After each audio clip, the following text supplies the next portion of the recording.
Bonjour, bienvenue dans la série sur l'énergie du vide. Alors, revenons à notre état développé sur les états de base position.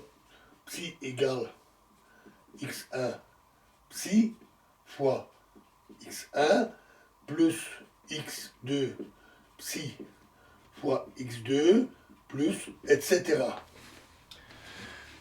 On voit tout de suite sur cette expression la signification physique de ces coefficients que l'on met devant les états de base. Si A est le coefficient de développement sur l'état de base A fois A pour un état de base A quelconque, lors d'une mesure, par exemple d'une mesure d'une position dans la base position, la probabilité, alors A carré est la probabilité de trouver le système psi dans l'état A. Lors d'une mesure, par exemple, lors d'une mesure d'une position dans la base position, probabilité de trouver à cette position. Cela montre aussi que les états doivent être normalisés. Si le système est dans un état quelconque psi, alors la probabilité de le mesurer dans un état de base quelconque doit être 1, puisque ces états de base couvrent toutes les possibilités. Et la mesure va forcément rendre un résultat. Par exemple, si l'on mesure la position d'une particule, on va forcément trouver la particule quelque part, avec une probabilité de 1, de 100%. On doit donc avoir, pour les états de base, pour les coefficients, donc par exemple dans la base A, B, C, on doit forcément avoir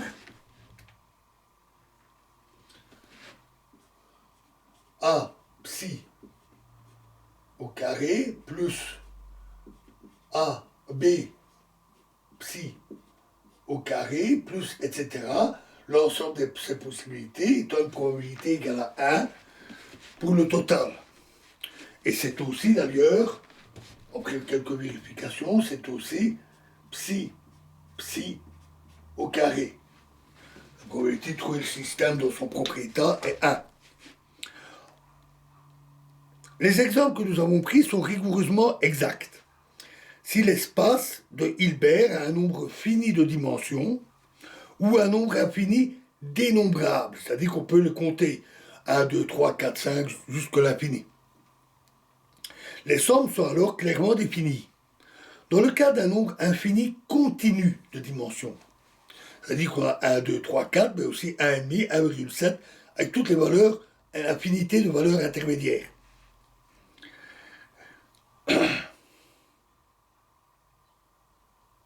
Par exemple, si la position peut être absolument quelconque, et pas limitée à 2 fentes, comme dans l'expérience de Young.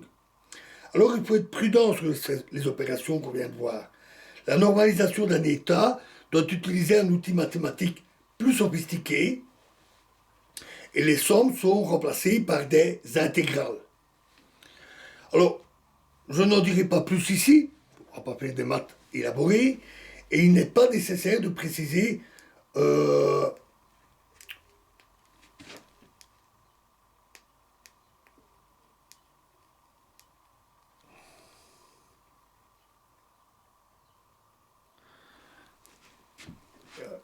et il n'est pas nécessaire de préciser tout ce détail mathématique. Alors prenons maintenant quelques exemples très parlants avec la base position et la base impulsion. Prenons un état d'impulsion bien défini. Dans ce cas, on aura P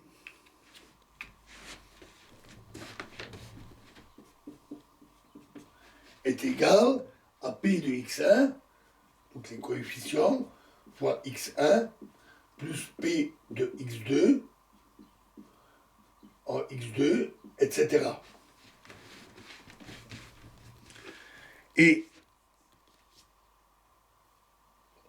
inversement, on peut utiliser la base impulsion. Pour un état de position bien défini, on aura une particule en x va être dans l'état avec les coefficients x de P1 fois l'état P1 plus x fois de P2 fois l'état P2, etc.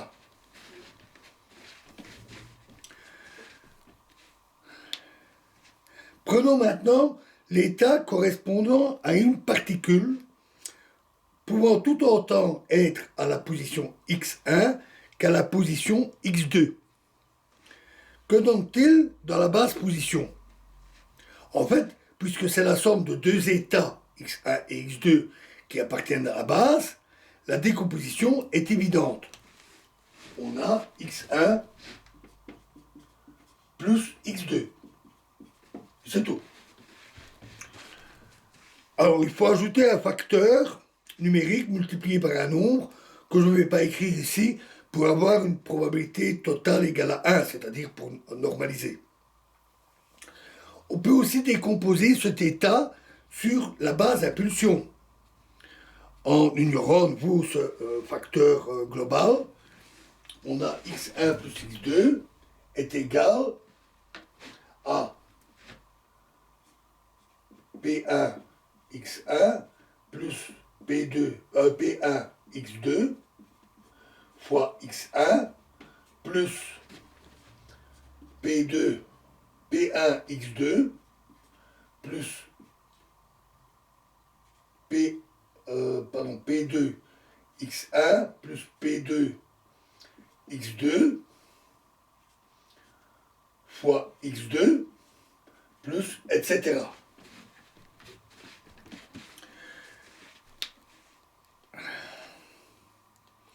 Les états d'impulsion bien définis ont une longueur d'onde bien définie.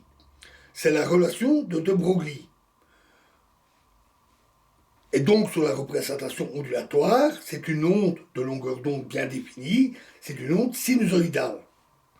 On voit donc que cette somme, c'est simplement la superposition, la somme d'ondes avec une série de coefficients qui sont donnés par les expressions ici.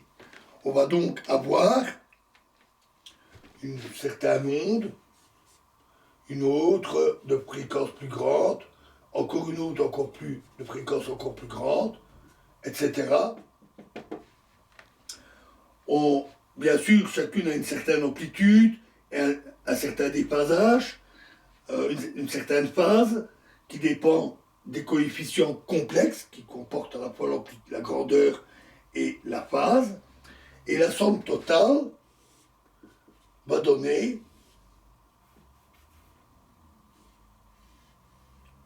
une onde avec deux pics en x1 et x2.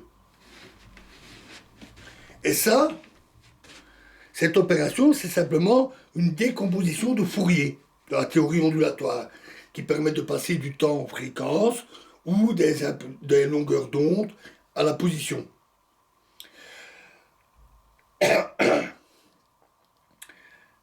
C'est un peu comme le paquet d'ondes, sauf qu'ici, on peut avoir n'importe quelle forme pour l'onde. Alors, quand on a deux bases comme ça, il existe donc des opérations qui permettent de passer d'une base à l'autre. Rappelez-vous ce que j'avais dit avec les vecteurs, avec les flèches.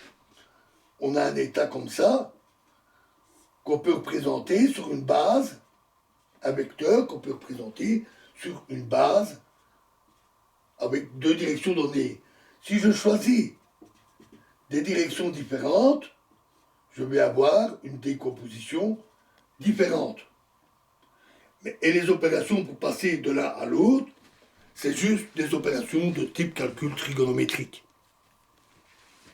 Ici, pour passer de la base impulsion à la base position et vice-versa, l'opération pour passer d'une base à l'autre, pour calculer les coefficients dans une base ou dans l'autre, c'est simplement une transformation de Fourier.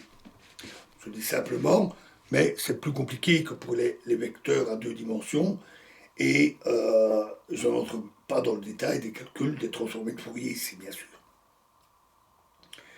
Alors, ce paquet d'ondes avec deux pics, cet état considéré sous l'angle ondulatoire est tout de suite moins mystérieux qu'une particule doué du don d'ubiquité et pouvant se trouver à deux endroits à la fois. Je vous ai parlé d'abus de langage qui dit que la particule est à plusieurs endroits à la fois.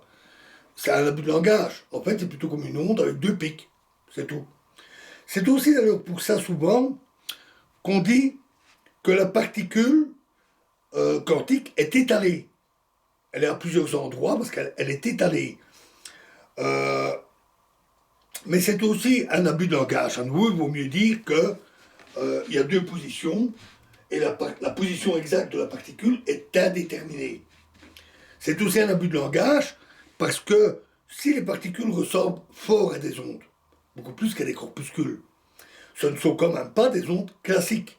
Et lorsque je vais mesurer avec une onde classique, si je faisais des mesures de l'onde, je pourrais dire, ah, elle a deux pics.